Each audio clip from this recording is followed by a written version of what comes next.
आप exam tour देख रहे हैं, मेरे साथ गुरु रहमान सर हैं। और एक बात बता दें, लगातार जो सीट खाली हो रहा है अभी तक उसका कोई अपडेट नहीं आ रहा है कि उसको कैसे भरा जाएगा, क्या नेक्स्ट भर्ती में जोड़ दिया जाएगा। अभी पूरक रिजल्ट को लेकर भी बहुत सारा कैंपेन चल रहा है, लेकिन कोई जवाब नहीं आ रहा है, ना आयोग दे रहा है, ना शिक्षा विभाग दे रहा है, ना सरकार कुछ बोल रही है।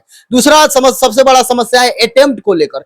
बहुत सारा स्टूडेंट में कंफ्यूजन है, सारा कंफ्यूजन रहमान सर से बात करना। सर आपका स्वागत है एग्जाम पे। बहुत बहुत धन्यवाद, बहुत बहुत धन्यवाद। कल भी देखिएगा नोटिस औरंगाबाद से आता है, 2-3 दिन पहले भी आया। लगातार शिक्षक बाहर हो रहे हैं जो फर्जी बहाल हुए हैं, वो चाहे सीटेट का मामला हो, कम अंक वाले, या बाहर के विकलांग विद्यार्थी हो जो विकलांगता सर्टिफिकेट बनवा के जा रहे हैं, या सब्जेक्ट कॉम्बिनेशन की बात हो, या फर्जी आवास जाति प्रमाण पत्र की बात हो। लगभग 20 से 25 हजार ऐसे विद्यार्थी हैं, उनका क्या होगा जो सीट खाली होगी।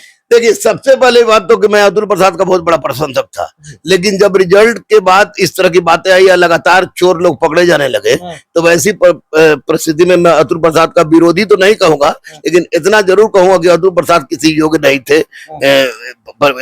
जो ईमानदारी का ढांचा पीटा जा रहा था, तो मैं स्पष्ट रूप से कह रहा हूं कि आप कह रहे थे कि सब कुछ सही है, सब कुछ ईमानदारी से हो रहा है, तो फिर इतने चोर कैसे घुसे?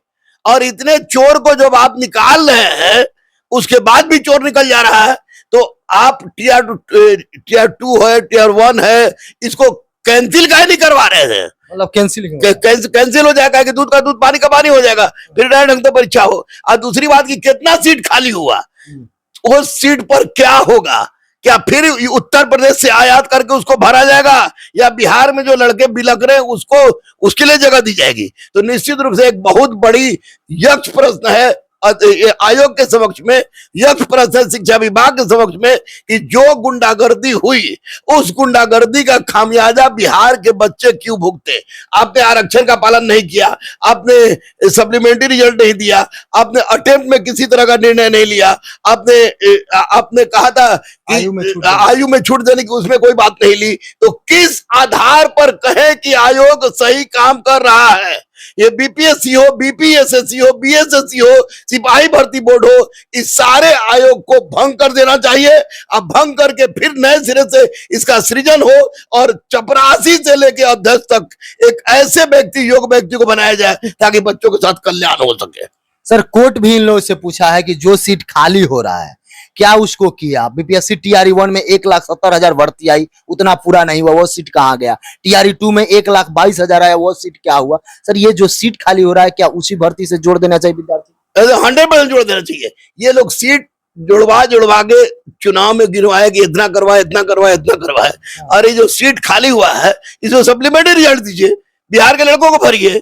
जो आरक्षण का विरोध गलत हुआ है उसको सुधारिए, लेकिन बिहार के लड़कों के माध्यम से उसको भरने की आवश्यकता है। और साथ ही साथ जो एज रिलैक्सेशन की बात है, एज रिलैक्सेशन दीजिए। और तीसरी सबसे महत्वपूर्ण बात आपको ये कहेंगे कि जो अटेम्प्ट की बात है, वो अटेम्प्ट पे बात कीजिए, निश्चित रूप से कल्याण होगा। अभी तक 100% गलत हुआ है, और इसके लिए आयोग उत्तरदायी है, शिक्षा विभाग उत्तरदायी है, जिसको किसी भी परिस्थिति में नकारा नहीं जा सकता। महिलाओं के साथ जैसे बताया जा रहा है कि उनके आरक्षण में भी बाहर के लोगों को दे दिया गया, बाहर के महिला बुला लिया गया, लोग बाहर हट रहे हैं। लेकिन एक बार नीतीश कुमार महिलाओं को लेकर नहीं बोल रहे हैं। खासा वो महिला के प्रति हमेशा बताते हैं कि इतना आगे बढ़ाए, बेटियों को ये किए, लेकिन कुछ नहीं बोल रहे हैं। विकलांग का सीट भी बाहरी विकलांग को दे दिया गया। सही है सब? देखिए, नीतीश कुमार के ही कारण महिलाओं की प्रतिष्ठा बढ़ी है, महिलाओं की जनसंख्या बढ़ी है आपको सरकारी नौकरी में। लेकिन इस बार माननीय नीतीश कुमार क्यों नहीं बोल रहे हैं, ये समझ के परे की बात है। महिला हो या विकलांग, इसमें बाहरी लोगों को आरक्षण देना बाबा साहब भीमराव अंबेडकर के संविधान का खुल्ला उल्लंघन है। ऐसा नहीं होना चाहिए। और मैं माननीय मुख्यमंत्री से स्पष्ट रूप से कहूंगा कि अब आप इसमें हस्तक्षेप कीजिए हुजूर, क्योंकि बिना आपके हस्तक्षेप के ये आयोग के जो सड़े हुए लोग हैं, आप किसी तरह का कोई समस्या के निराकरण करने नहीं जा रहे हैं। अब माननीय मुख्यमंत्री इसमें हस्तक्षेप करें। इलेक्शन खत्म हो गया है, आज आचार संहिता खत्म हो जाएगा, और एक समय मैंने पूरा बिहार के छात्र छात्राओं से अनुरोध किया है कि हर गांव से 2 लड़के आए। वैसी परिस्थिति में जाके हम लोग अहिंसात्मक आंदोलन करके जितने भी आयोग गलत है उनका चूल में चूल हिला देने का काम करेंगे। सर एक सबसे बड़ा समस्या ये है कि जब भी भर्ती दिया जा रहा है और बाहरी जो विद्यार्थी हैं वो ये आरोप लगा रहे हैं कि साफ नहीं लिखा गया है कि महिला को इतना अंक चाहिए। बीपीएससी के नोटिफिकेशन पर वो लोग प्रश्नवाचक चिन्ह खड़ा कर रहे हैं। बाहर के लोग नहीं, बाहर के लोगों को कुछ नहीं, डोमिसाइल नीति लागू हो, डोमिसाइल नीति बहुत जरूरी लागू होना। अब बीपीएससी क्या करे क्या नहीं, लेकिन जो आरक्षण है उसका आप अतिक्रमण क्यों कर रहे हैं? बिहार के लोगों को दूसरे प्रदेश में आरक्षण नहीं दिया जाता है, तो दूसरे प्रदेश के लोगों को बिहार में आरक्षण क्यों?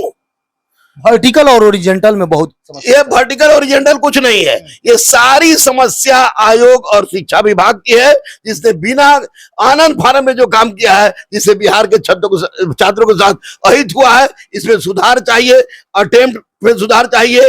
आपको जो जिनका एज खत्म हुआ एज रिलैक्सेशन हो, सप्लीमेंट्री रिजल्ट हो, और साथ ही साथ जो टियर 1 टियर 2 को जल्द से जल्द निरस्त करके जितने भी लोग फिर से परीक्षा ले, और जितने भी दलाल चोर हैं, जो माननीय प्रधानमंत्री ने लोकसभा में विधेयक पारित किया है कि 1 करोड़ जुर्माना और 10 साल की सजा, वो पूरी कड़ाई के साथ लागू होनी चाहिए, तभी कुछ ना कुछ होगा। अब देखिए ना, नीट, डॉक्टर दूसरा भगवान लोग बोलता है। अब कौन आदमी तो सोच के हमारे कान में दर्द है, और हम डरे नहीं जा रहे हैं कि किस कान के डॉक्टर के पास जाएं, कि ऐसा ना कि चोर कोई हो और कान घुआ ठीक करने की जगह पर काने काट ले। तो वैसी परिस्थिति जब नीट में इस तरह की गुंडागर्दी हो रही है, 2 बच्चे आपको सुसाइड कर लिए हैं, ऐसा सुनने में आया है। 718 अंक आ जा रहा, 19 अंक 718 19 कैसे आया? जब एक क्वेश्चन गलत पर 4 नंबर कटता है, तो 718 719 लाके पब्लिक को, जनता को, बच्चों को, मासूम बच्चों को जो आप लोग गुमराह कर रहे हैं, वो बिल्कुल गलत बात है।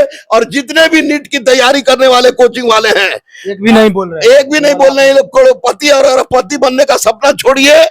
नहीं तो ये मत भूलिएगा कि जिस दिन बच्चा जाग गया, उस दिन अहिंसात्मक रूप से आप लोग का बैंड से बैंड बजा देगा।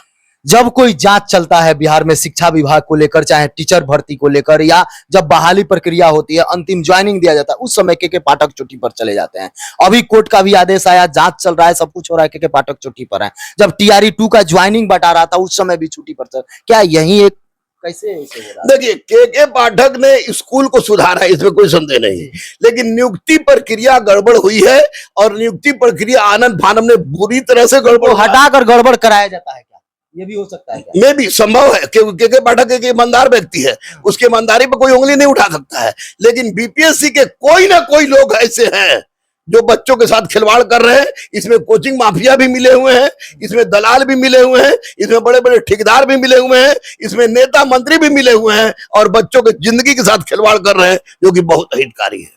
जो भी व्यूअर देख रहे हैं बिहार के हैं, उनसे मैं यही निवेदन करूंगा कि बिहार की शिक्षा व्यवस्था में सुधार हो, इसको लेकर ये मुहिम चलाया जा रहा है। आप जरूर सपोर्ट करें। यदि आप एग्जाम टूर पर नए हैं, चैनल को सब्सक्राइब कर लें, लोगों में शेयर करें।